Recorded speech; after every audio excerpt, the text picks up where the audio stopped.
Everybody, this is the Kaiju King, one half of the Kaiju Brothers, here with another episode of how to draw comic book characters. I want to say this is technically episode 11. I'm not sure if I want to just keep numbering them, but let's go ahead and get into this. I drew the concept for this character a while back, and I wanted to go ahead and complete it by drawing his monstrous transformation, or more of his true form, or a form that this thing takes on. And I plan on having this character more so as an antagonist. Exactly where they would fit, I'm kind of undecided as far as their overall plot that I want to take on. But I definitely had a thought process of creating some sort of character that was a mix between a number of things. One being Barney the purple dinosaur, but I wanted to add some other elements into it as well, such as Five Nights at Freddy's, Full Metal Alchemist, Brotherhood, Soul Calibur, and I'm trying to think if there was another that I had in mind. And Digimon. Yeah, so that was another one. So there was a number of references that I pulled from when thinking about the design for this character in the first place. One thought I had was if there could have possibly been a situation that pulled a bit of inspiration, maybe from Walt Disney and Beauty and the Beast. And what I mean by that is you would have amusement park owner of sorts who ended up, for circumstances unrevealed at the time, had some kind of spell put on it. So the amusement park now is, full of terror and monsters and all sorts of things. Kind of more so on a supernatural type of level. In addition to that, the staff members, maybe a number of them, or all of them, could have been turned into some sort of twisted version of workers. So, for instance, maybe one of the characters could have been placed into an animatronic, or a monster could have actually inhabited an animatronic. And in turn, it also has a more intimidating and fierce form that it can take on when it battles.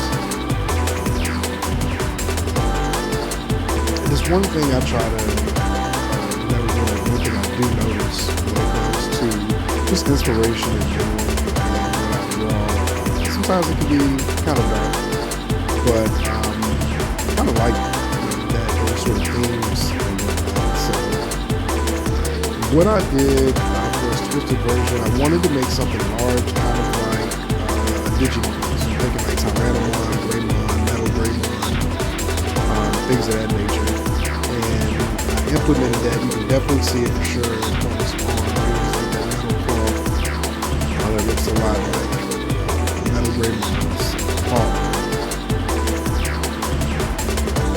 Just to add to some of that intimidation, I put some spikes on the monster. I think that helps. It's kind of unsettling to see this like tentacle that's jutting out. So what he has going on with his arm is there's a mass of black energy that almost looks like a wind that flows from his arm, and then also protruding out of his arm is tentacles. Two tentacles actually are.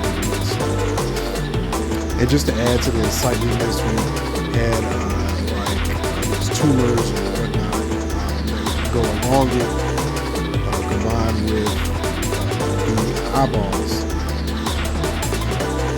that are shown throughout the tentacle itself. And I'm just adding more details at this point in regards to the tail, and then I'll probably add some more through the rest of the body as well. I'm not a super stickler for detail, but I actually like to have a fair amount of it at least throughout my character design.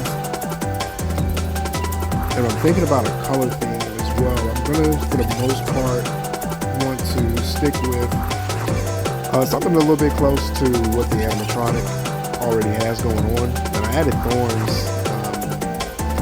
alongside the tentacle as well, just to add to that battle aspect and things that can be utilized.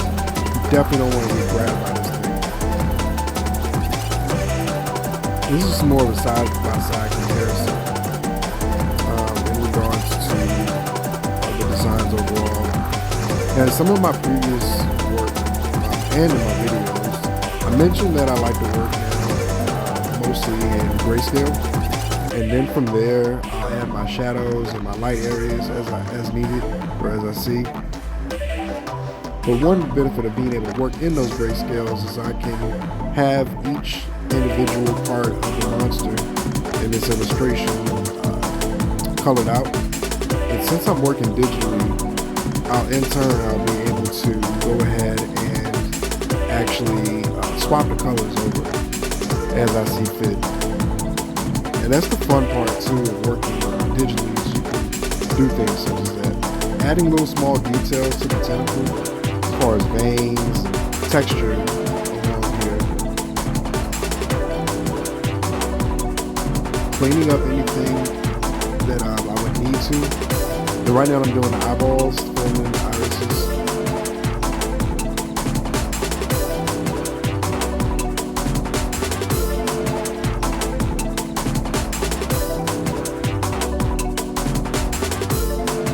And the crazy part is, like, I used to really not enjoy the coloring part of a picture, but now I really look forward to it. It's fun. It really is.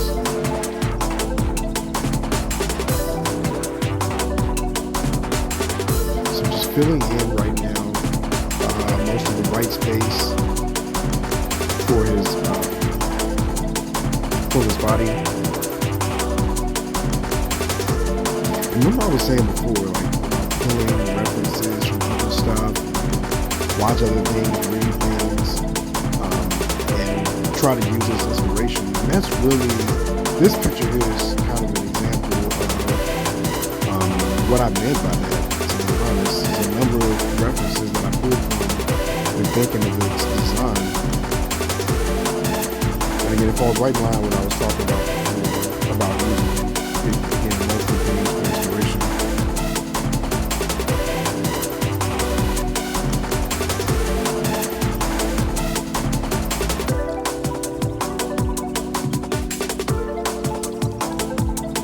And this is series that I want to be able to continue. The next video that I will be uploading will be another character model sheet. So I have that on the way next, and also we'll be doing some more videos and tutorials when it comes to actually doing the comic book itself. So I have some material on the way for that.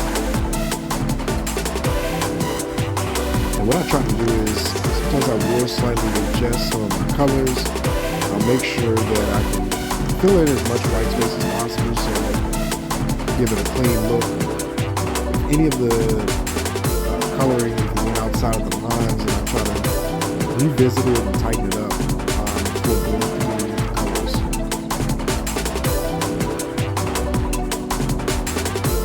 And lately I've been trying to deviate away from using saturated colors, and make sure they're a bit more washed.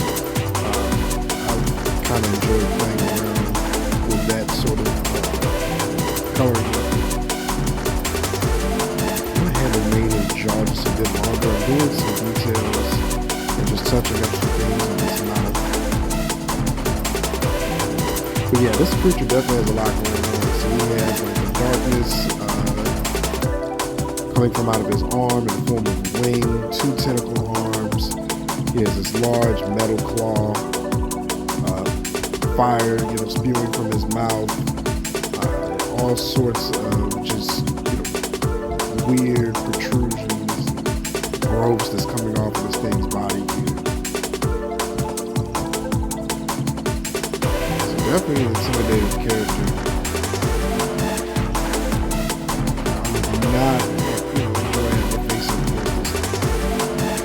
think anybody would in general. Most creators.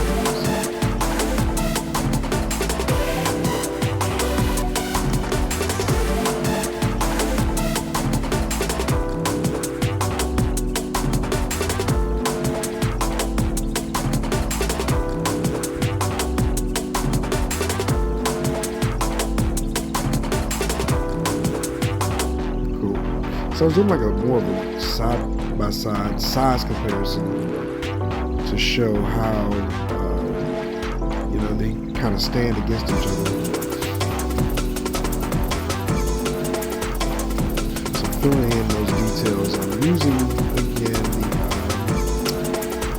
the first form, and I'm pulling from that as far as the color wheel, so that I can use that as a basis to go on. I might make some slight adjustments here and there, but I'll use these as my guidelines when working on this here.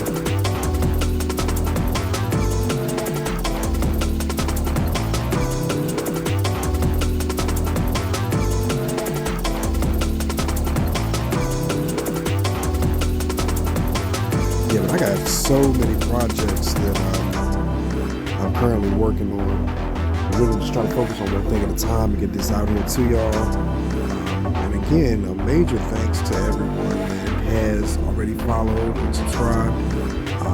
If anybody happens to be an aspiring writer or artist or illustrator, and they may benefit from this type of material, please don't hesitate to share this with them as well. It's greatly appreciated. Again, I have plenty more content that is on the way.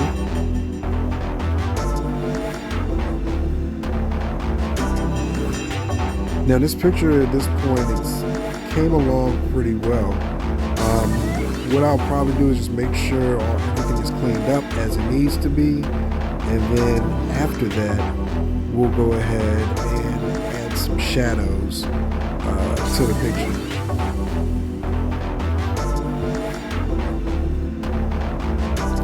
But I'll just go in and make sure I edit everything that I need to at this point. And then after doing that, we'll go ahead and add our shadows to it. But right now, that's what I'm doing at this point in the video, just going through and checking all of that. One thing I'm guilty of as well is not making a habit of titling my layers. So that is another recommendation. I highly wanted to point out and suggest for specifically digital artists is to make sure that you're titling your layers. It'll save you a lot of trouble, a lot of time. Just take it from me personally.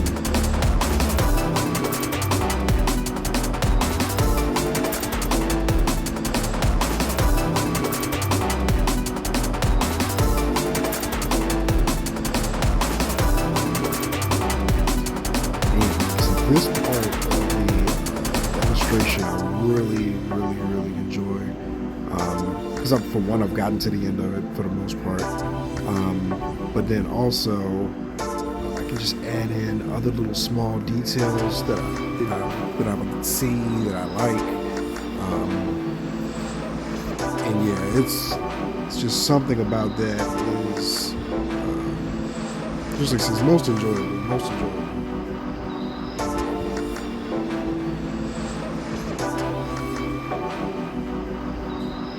Yeah, but the character model sheets that we'll be continuing,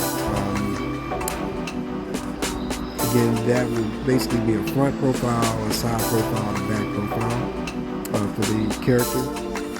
And we'll also include a side profile and a front for the head or the face specifically. And what I was also thinking about doing is showing, in addition to that, on the model sheet, like headshots of the character, but expressing different emotions as well. So you can get more of a sense or understanding of the character by seeing, by having that visual representation. And there's a number of other things I'm going to be having out to you, to everyone pretty soon as well. There's a lot of ideas and things I want to go ahead and implement for the channel in general. So we're going to kick up more as far as production pretty soon. So more episodes within a shorter amount of time.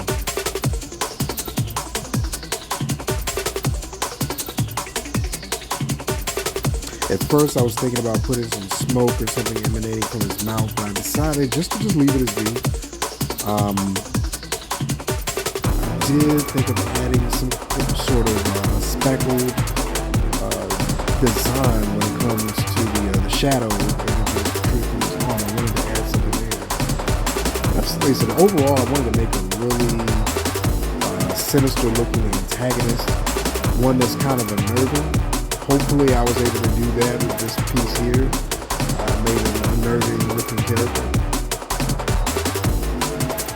But yeah, I thank everybody for following the channel. If you know of any writers or artists that could benefit from this material, don't hesitate to share. But I thank you for all watching, and I'll catch you all later. Peace.